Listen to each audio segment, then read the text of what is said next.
Today we're diving into something that is truly the bedrock of physical therapy, the musculoskeletal examination. Think of it as your first, most crucial conversation with a patient's body. Before you can create a brilliant treatment plan, before you can help someone get back to playing with their kids, or competing in their sport, you need to understand exactly what's going on. This exam is your roadmap. It's how you pinpoint the source of pain, identify limitations, uncover weaknesses. It's not just about finding what's wrong, it's about discovering the patient's unique physical story so you can help them write a better, healthier next chapter. This process is your superpower as a clinician. So what exactly is range of motion, or ROM? In the simplest terms, it's how far a joint can move in any given direction. Think of your shoulder. You can lift your arm forward. You can lift your arm out to the side. You can rotate it inwards. You can rotate it outwards. Each of those movements has a normal range. ROM assessment is the process of measuring that movement to see if it's limited, to see if it's excessive, to see if it's just right. It's one of the first things you'll check because it gives you immediate insight into the health of a joint. Is something physically blocking the movement, like inflammation? Is it scar tissue? Is it a bone spur? Or is the limitation due to pain and muscle guarding? We break ROM down into two main types: active range of motion and passive range of motion. First things first, communication is key. First, I'm going to ask you to move your arm in a few different directions as far as you can. Then, I'm going to gently move it for you to see how the joint itself is feeling. Just relax and let me do the work on that second part. Let me know if you feel any pain. Your assessment should always start with active range of motion. Ask the patient to perform the primary movements for the joint you're examining. Watch them closely. Are they hesitating? Are they compensating by shrugging their shoulder or leaning their trunk? Observe their facial expressions for signs of pain. After they move, ask them where and when they felt discomfort. This subjective feedback is just as important as the movement itself. After you've assessed active range of motion, it's time for passive range of motion. This is where your hands-on skills come into play. Position the patient so they are comfortable, and the muscle group you're testing is relaxed. Often lying down is best. Gently hold the limb, supporting the joint, and move it through the same motions you assessed actively. Your goal is to feel the end feel. What does the joint feel like at the very end of its range? Normal end feel firm, like stretching a ligament. Normal end feel hard, bone on bone. Normal end feel soft, soft tissue compression. If a patient had limited active motion but you can move their joint fully during passive motion, that suggests the issue is likely muscle weakness or pain, not a structural block in the joint itself. However, if you feel a block, or the patient reports sharp pain even when you are moving them, that points more toward a problem within the joint, like arthritis, or a torn piece of cartilage. Understanding the difference between active and passive range of motion is fundamental. It helps you narrow down the potential causes of your patient's problem right from the start. For example, if both active and passive ranges are equally limited and feel stiff at the end, you might suspect something like a frozen shoulder, also known as adhesive capsulitis. If active range is much less than passive range, you're probably looking at a muscle or tendon issue, like a rotator cuff tear. Range of motion isn't just about numbers on a goniometer, it's about telling a story of joint health and function. To get objective data, you'll use a tool called a goniometer to measure the joint angle in degrees. This is crucial for tracking progress over time. A huge tip here, always test the uninvolved side first. If you don't stabilize the shoulder blade while testing shoulder motion, for example, the patient can cheat the movement with their torso, giving you an inaccurate reading.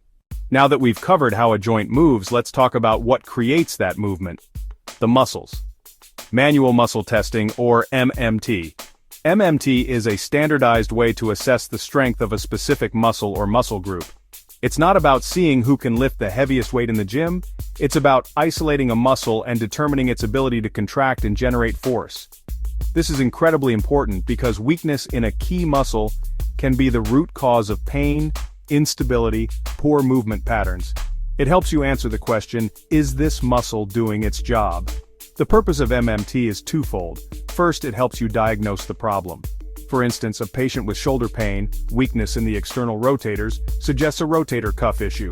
Second, it gives a clear, objective measure of strength to track progress. Document. Fair quadriceps strength progressed to good after 6 weeks. Show 2. Patient, their doctor, their insurance company. Think of MMT as a targeted strength test. With MMT, you're using a sniper rifle, targeting the precise source of the instability or dysfunction. It all comes down to a standardized grading scale, the 0 to 5 scale. This scale helps you communicate muscle strength clearly. A grade of 0 means there is no muscle contraction at all. You can't see or feel any activity. A grade of 1 or trace means you can feel or see a little flicker of a contraction, but it's not enough to move the joint.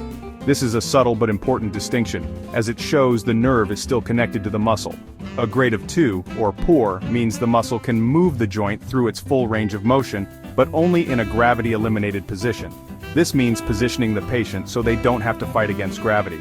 A grade of 3, or fair, is a major milestone. This means the patient can move the joint through its full range of motion against gravity, but they can't take any additional resistance. A grade of 4, or good, means the muscle can hold the test position against moderate resistance.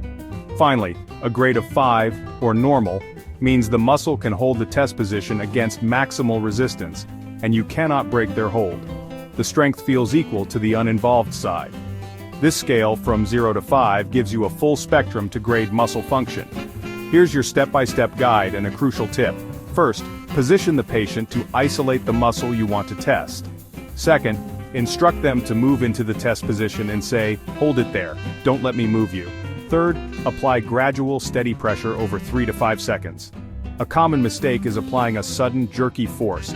This tests the patient's reaction time, not their true strength. Also, be consistent with your hand placement and the amount of force you use.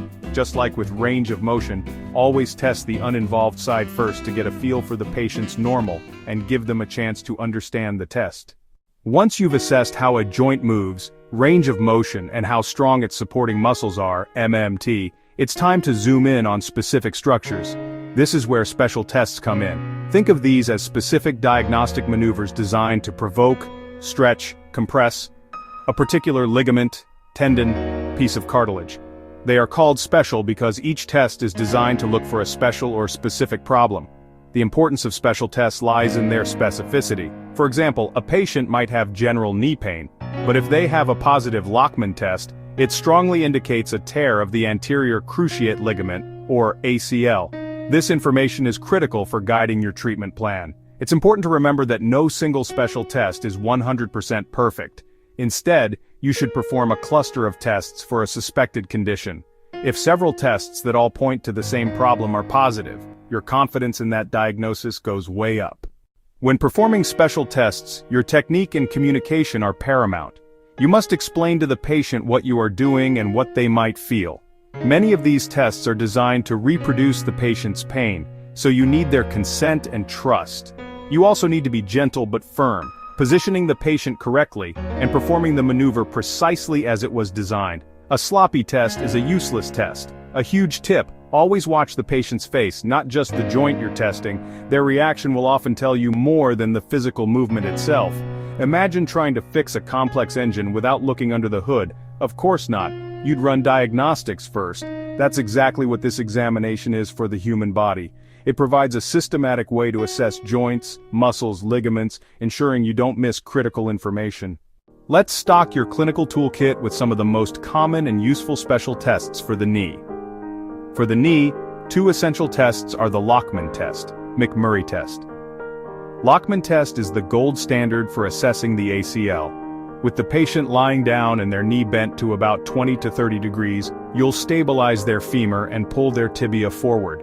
A positive test is indicated by excessive forward movement of the tibia without a firm endpoint, which feels mushy. The McMurray test checks for a meniscal tear. You'll flex the patient's knee fully, then rotate internally and externally while bringing into extension. A painful click or pop during this maneuver suggests a tear in the meniscus. Moving up to the shoulder, a complex and frequently injured joint, 2 go-to tests are the Hawkins-Kennedy test, empty can test. Finally, for the wrist and hand, let's look at Phelan's test, Finkelstein's test. Phelan's test is a classic for carpal tunnel syndrome. If this reproduces their symptoms of numbness or tingling in the thumb, index, middle finger, the test is positive. Finkelstein's test is used to identify de Quervain's tenosynovitis. The patient makes a fist with their thumb tucked inside, and then you gently bend their wrist toward their pinky finger. Sharp pain along the thumb side tendons is a positive test. Remember, these tests are powerful tools, but they require practice to master.